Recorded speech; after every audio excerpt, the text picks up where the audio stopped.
Di talaga palalampasin ni Senator Erwin Tulfo ang mga nandawit sa kanya sa flood control scandal. Kinasuhan na naman ng senador sina former Congressman Mike Defensor, Attorney Levy Baligod at 4 na iba pa.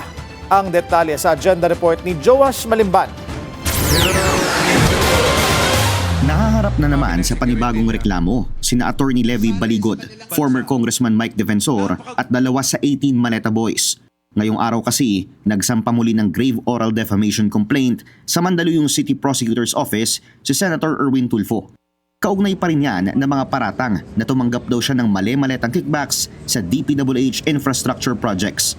Nakabase ang pinakabagong reklamo sa ginanap na unauthorized Blue Ribbon Committee hearing noong June 16.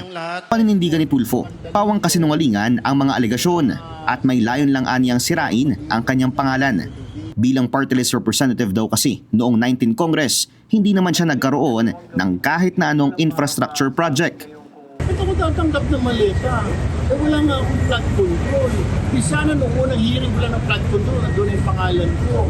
Wala man lang name ko sa GA since 2023 when I became a congressman. Bukod kina Baligod, Defensor, 2 Maleta Boys na sina Jeron Valderrama at Bernard Gumban, dawit din sina Quezon City Councilor Ranulfo Ludovica at Attorney Virgilio Garcia.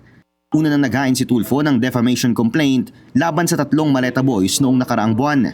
Matapos siyang akusahan na tumanggap umano ng 2 delivery ng mali-maletang pera sa kanyang bahay sa Green Hills. Para sa agenda, Joash Malimban, Billionaire News Channel. Manatiling nakatutok sa Billionaire News Channel, sumubaybay sa aming social media accounts at mag-subscribe sa aming YouTube channel para sa mga eksklusibong balita at storya.